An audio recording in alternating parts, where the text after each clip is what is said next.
Bom dia, Paulo Moura, cientista político, 27 de novembro de 2021.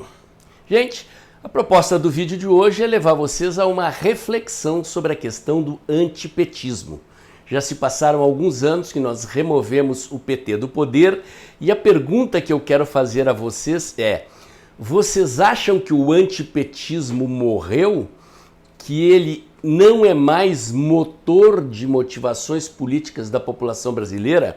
Especialmente motor da motivação de voto para 2022? Qual é a força do antipetismo e que papel o antipetismo pode ter na eleição do ano que vem? Essa é a reflexão que eu proponho aqui, mas antes eu quero agradecer a você que doa pelo Pix e pela conta bancária do canal. A sua doação ajuda a ampliar a estrutura do canal, a melhorar o alcance dos meus vídeos, lembrando que este é um canal que faz análise política com viés conservador, à luz da ciência política e da teoria da comunicação, em vídeos curtos. Muito bem, gente. O que é esse tal de antipetismo? Como ele surgiu e como ele se manifesta ou se manifestou na política brasileira? O antipetismo, como o próprio nome sugere, é um sentimento de rejeição profunda, de aversão ao PT e a tudo o que o PT representa. É bom lembrar que no passado as tentativas pretéritas do Lula ser presidente da República sempre fracassavam porque Lula se apresentava com uma cara de radical de esquerda. Sindicalista, não ia pagar o FMI, não ia honrar os contratos do Estado brasileiro com outros governos, com a banca ou com a iniciativa privada e assim por diante. E o PT perdia as eleições exatamente porque se isolava no corner esquerdo do tabuleiro político brasileiro. Na eleição que Lula venceu em 2002, ele moderou-se, foi repaginado pelo marqueteiro Duda Mendonça, mudou seu visual e escreveu aquela tal carta aos brasileiros, na qual se comprometia a honrar contratos e a governar com perfil de esquerda light, de esquerda moderada, preocupada com o social, mas honrando os contratos do governo, honrando os contratos que na verdade são contratos do Estado brasileiro que os governantes de plantão precisam cumprir. Muito bem, Lula se elegeu e gradativamente, na medida em que o PT governou por quase 4 mandatos, o 4º mandato foi interrompido na metade, o PT foi gradativamente indo para a esquerda. Este ir para a esquerda se manifestou em 2 frentes. A primeira delas foi a frente econômica. Desde os anos 90, com a onda liberal que varreu o mundo, o Brasil vinha vivendo uma experiência liberalizante. Collor iniciou essa agenda nos anos 90, sofreu impeachment, mas os governos que o sucederam, comandados pelo PSDB, continuaram privatizando. Não fizeram a reforma de Estado, afinal, o PSDB é um partido social-democrata, não é um partido liberal, mas o Estado brasileiro sofreu algumas experiências de modernização até a eleição de Lula. No primeiro mandato de Lula ainda houve alguns avanços nessa direção. Lula estava usando aquela tática de Lenin de dar um passo atrás para dar 2 passos à frente e gradativamente, então, à medida em que o PT consolidava-se no poder, ele foi dando os passos à frente ou dando seus passos mais à esquerda. A outra frente de batalha, além de barrar a agenda da modernização do Estado e das privatizações, o PT começou a inchar a máquina do Estado, começou a contratar funcionários públicos, parou a agenda das privatizações, começou a avançar a agenda do politicamente correto, a guerra de valores, a questão da afronta aos valores da família tradicional, a questão da liberação das drogas, da proibição dos armamentos, enfim, começou a afrontar os valores conservadores da sociedade brasileira. Não podemos esquecer, como pano de fundo de tudo isso, a corrupção. O PT lambuzou-se no poder, forçou a mão e produziu os maiores escândalos de corrupção da história política das democracias ocidentais. É isso que o Petrolão foi, o maior escândalo envolvendo roubo de dinheiro público que se tem conhecimento no Ocidente contemporâneo. Muito bem, Este conjunto de pautas da agenda governista, né, se a gente pode chamar a corrupção de pauta da agenda, mas virou uma pauta da agenda política do povo brasileiro, a questão da corrupção, saturou a população brasileira. A crise econômica começou a aparecer, embora o povo não perceba, ela começa quando Lula nomeia Guido Mantega ministro da Economia, que vai continuar ministro da Economia dos governos da Dilma. Vem a recessão, o desemprego, combinado com essa aversão que foi se constituindo no seio da sociedade brasileira ao que se convencionou chamar de petismo. Inchaço da máquina pública, restrições às privatizações e avanço esquerdista na agenda dos valores morais. Tentativas sutis de aprovar uma agenda abortista, de aprovar medidas contra os valores da família tradicional, de restringir posse de armas, de flexibilizar o combate à criminalidade, enfim, um conjunto de ações políticas que é de fato a ação programática efetiva do PT. O PT havia abrandado essa agenda apenas com o objetivo de chegar ao poder e no momento em que o PT avança em todas essas frentes simultaneamente, ele bate na barreira da vontade do povo brasileiro, que então passa a se mobilizar para tirar o PT do poder. Como eu disse, o PT foi removido do poder em 2016 com a retirada de Dilma do governo. A partir daí, governo Temer, eleição do presidente Bolsonaro, a agenda do governo mudou radicalmente. Voltaram as reformas liberalizantes e o governo do presidente Bolsonaro, ou pelo menos os eleitores do presidente Bolsonaro, trouxeram à tona a agenda conservadora. Qual foi a amálgama, qual foi, digamos assim, para usar um termo, se vocês me perdoem a heresia, o bloco histórico que elegeu o presidente Bolsonaro? Bloco histórico, na terminologia gramsciana, quer dizer o conjunto de forças sociais que, na visão da esquerda, compõe uma aliança de sustentação dos governos socialistas. Aqui estamos falando do conjunto de forças sociais que dão sustentação ao governo do presidente Bolsonaro, ou pelo menos que deram sustentação à eleição do presidente Bolsonaro. Cerca de 30% da população brasileira são aquilo que eu chamo de conservadores politizados, ou seja, são as pessoas que abraçam a agenda conservadora. Defesa da família tradicional, contra o aborto, a favor da liberação da posse e porte de armas, enfim, a agenda conservadora que nós conhecemos. A este contingente de 30%, 33% de conservadores politizados, juntou-se um outro contingente que eu estratifico da seguinte maneira. Liberais, os liberais são, acho eu, cerca de 5% do eleitorado brasileiro, a julgar pela votação do João Amoedo na eleição presidencial passada.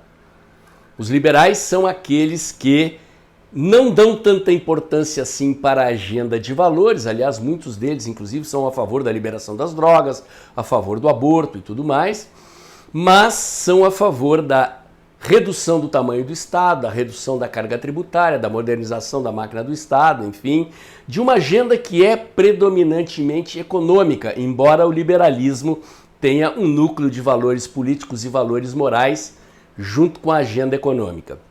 Esta agenda econômica é quase consenso também entre os conservadores. Existe um pedaço do movimento conservador que é nacional desenvolvimentista, ainda herança talvez do regime militar de 64, mas a penetração das ideias e dos valores liberais junto a esse segmento conservador é bastante expressiva, se deve em grande parte ao papel que o ministro Paulo Guedes exerceu e exerce no governo do presidente Bolsonaro.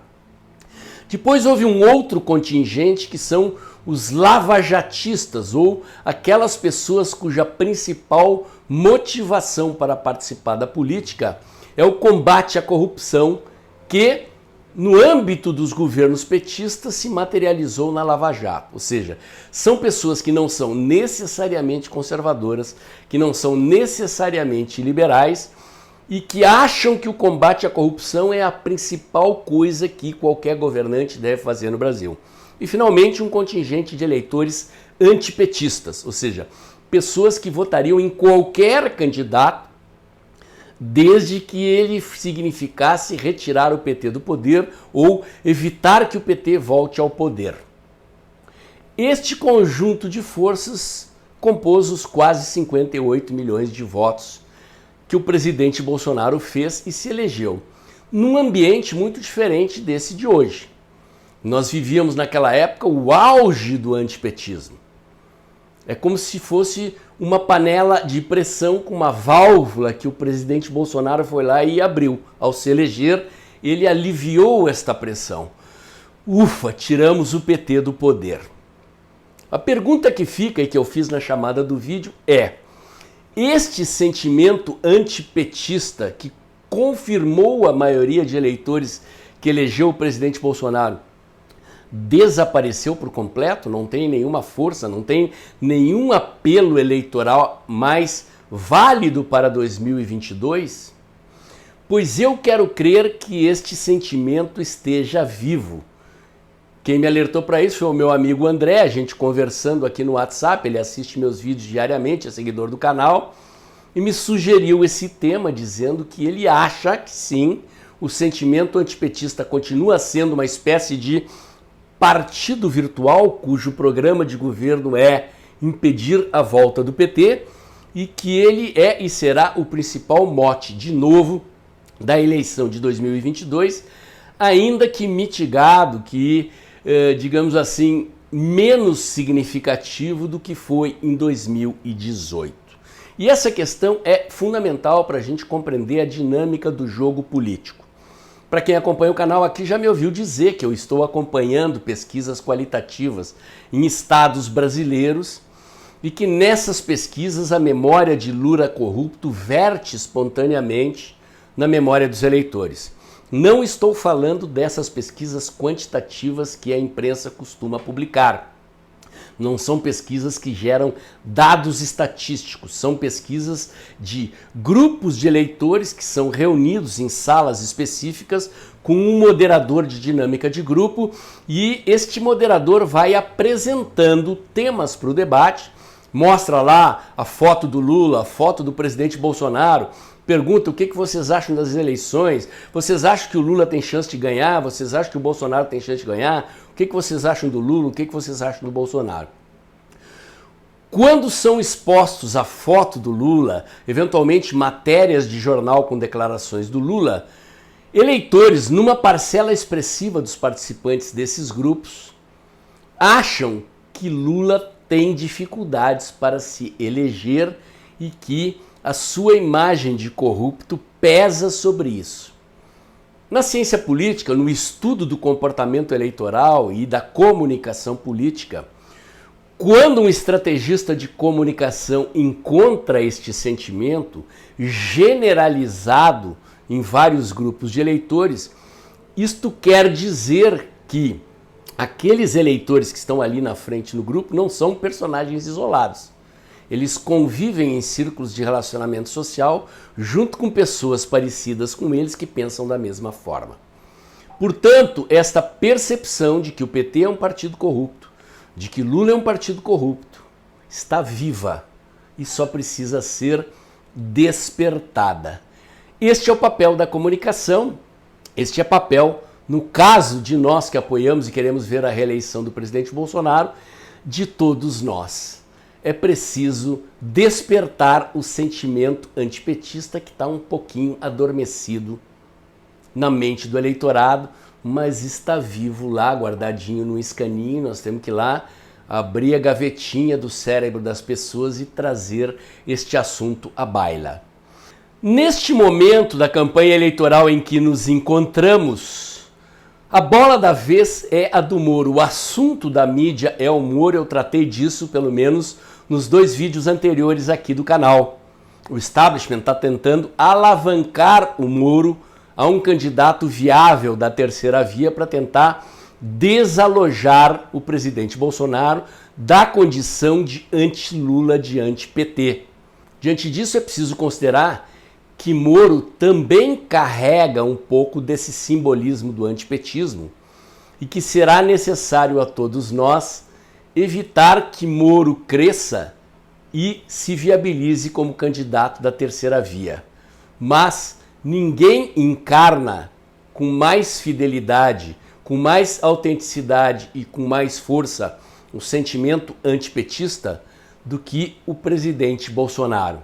E cabe a nós, repito, retomar a constituição de um clima de opinião em que a oposição ao PT, em que o desejo de impedir a volta do PT ao poder seja o sentimento dominante no tabuleiro eleitoral de 2022. Isto vai acontecer naturalmente logo ali adiante, quando a disputa eleitoral de fato começar, quando nós sairmos do ambiente de pré-campanha e entrarmos no ambiente de campanha e as pessoas perceberem claramente a ameaça representada por Lula como um candidato que hoje é apresentado pelas pesquisas como o líder e como o favorito da eleição presidencial de 2022. Caberá à comunicação do presidente Bolsonaro e a todos nós que não queremos a volta do PT ao poder convencer o povo brasileiro nas redes sociais e nas ruas de que Lula não pode voltar a governar, de que a corrupção não pode voltar. Nesse sentido, as manifestações de 7 de setembro foram um ensaio geral.